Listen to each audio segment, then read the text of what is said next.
Assalamualaikum warahmatullahi wabarakatuh. Sesuai dengan topik yang lepas, iaitu misi untuk melahirkan 10 orang jutawan yang budiman. Ya, tugas ini adalah tugas yang berat, ya, tugas yang tidak mudah. Cuma dengan pengalaman yang ada sebelum daripada ini, alhamdulillah, Abdul Jalil Financial Group pada masa itu telah pun melahirkan satu orang top of the table, satu orang court of the table, dan 10 orang $1 million round table. Ya. Jadi daripada kejayaan itu, maka saya pun diminta oleh kawan-kawan daripada beberapa buah syarikat lain, ya, untuk menjadi Presiden Persatuan Perunding Insurans Bumiputera Malaysia, atau ringkas dia Jamin. Ya. Jadi dengan berat hati saya akhirnya menerima jawatan tersebut, dan saya bagi tahu saya luangkan 2 penggal, ya, maknanya 4 tahun, 2 tahun, 2 tahun untuk saya bantu bagi menyemarakkan semangat di kalangan orang-orang Melayu kita Bumiputera di seluruh negara untuk betul-betul berdaya maju, ya, dan berjaya dalam bidang insurans dan juga kewangan Islam pada masa itu. Jadi setiap tahun kita akan mengadakan program, ya, dan kita akan panggil beberapa orang penceramah-penceramah yang telah pun mencapai kejayaan dalam bidang insurans pada masa itu, terutamanya di kalangan mereka-mereka yang telah mencapai $1 million round table. Dan setiap tahun kita akan mengadakan program yang saya boleh panggil sebagai mini MDRT. Sebab saya tahu orang Melayu kita tak ramai berkesempatan menghadiri program MDRT di luar negara, maka saya buat mini MDRT dalam negara, ya. Jadi kita panggillah penceramah seperti Abang Mohan kita panggil penceramah seperti isterinya Laila Johari, kita panggil Rizal Hussein, kita panggil Syed Zain daripada Prudential, dan kita panggil Nur Wahidah daripada Prudential Singapura, dan ramai lagi lah penceramah-penceramah yang telah pun mencapai $1 million round table, yang mana kita bagi peluang kepada mereka berkongsi. Dan kita bawa contoh Syed Zain yang kakinya tak berapa kuat, ya, yang mana kalau dia berjalan, dia pernah operation beberapa kali, dan dia pun ada kad OKU, ya. Dan saya bagi tahu kepada kawan-kawan, kita tengok Syed Zain yang ada kad OKU pun tiap-tiap tahun $1 million round table, memberi inspirasi. Ya, jadi ini di antara program-program yang kita buat di seluruh negara, dan daripada 4 tahun mereka minta sambung lagi, maka saya menjadi Presiden Jamin selama 7 tahun. Cuma ada satu cerita menarik dalam Jamin ini. Jamin ini, Persatuan Perunding Insurans dan Kewangan Bumiputera ini, dia punya pattern dia adalah Tun Dr. Mahathir, ya. Jadi ada cerita menarik dengan Tun Dr. Mahathir.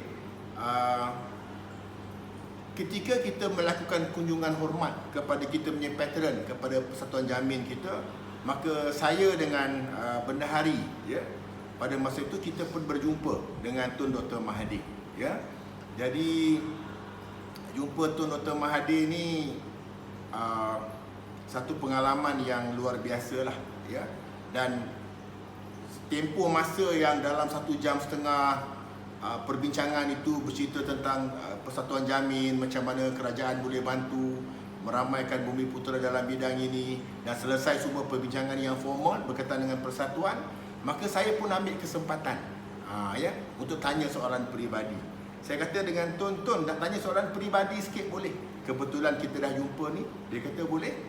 Jadi saya pun kata kepada beliau, sekiranya Tuhan takdirkan saya menjadi Perdana Menteri yang seterusnya, ya, mungkin beberapa Perdana Menteri lepas tu saya akan ganti yang seterusnya, saya nak dengar daripada Tun sebagai seorang negarawan, ya, sebagai seorang negarawan, apa nasihat Tun untuk saya, ya.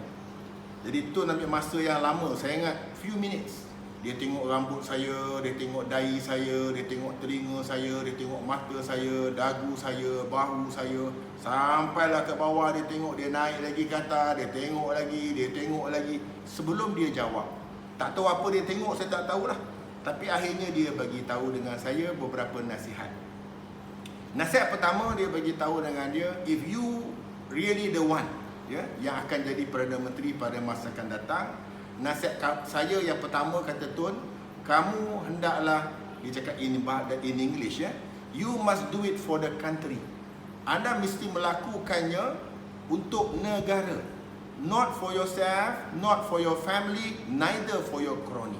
Itu nasihat yang pertama.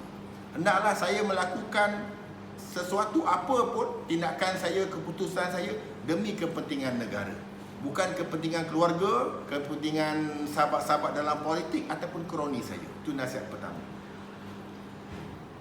Kemudian dia diam, saya pun angguk. Dia bagi nasihat yang kedua. Dia bagi tahu, nasihat ni khusus untuk orang Melayu. Dia kata, orang Melayu ini banyak yang nak kena diubah, dia kata. Ya. Kalau kita tengok buat rumah, kalau rumah tu lurus, rata, licin, kita tahu tu Cina buat. Kalau ada lurus tapi ada sikit-sikit tak kemas, itu Melayu buat. Tapi kalau bengkang-bengkok, kita tahu tu Indonesia buat. Ya, ini kita boleh tahu dari segi kualiti.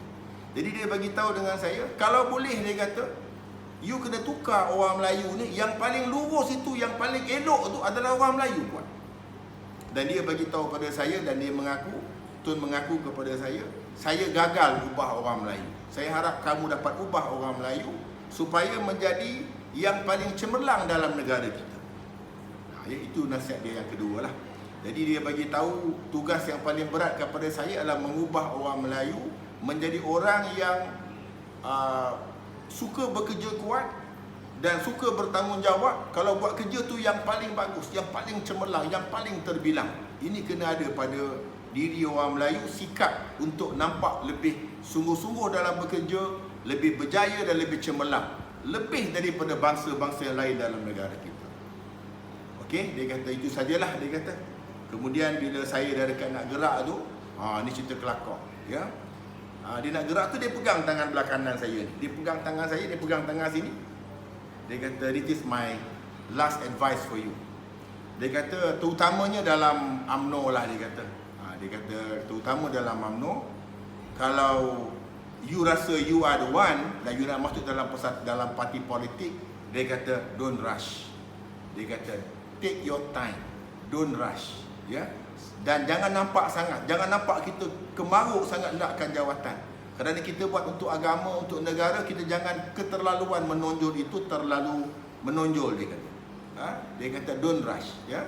Jadi itu sajalah pesanan yang saya dapat daripada Tun. Terutamanya yang kedua tadi untuk mesej ini, keutamaan untuk memastikan kita mesti mengubah orang Melayu. Ini sambung daripada Profesor Ayahanda Azhari yang bagi saya pisau, yang nak kena ubah. Semua alasan-alasan kita nak kena potong. Yang kedua, kita mesti potong orang-orang yang tidak betul dalam negara kita, terutamanya orang Melayu yang mungkin berkiblatkan bukan kepada agama, bukan berkiblatkan kepada perjuangan agama, bangsa dan negara.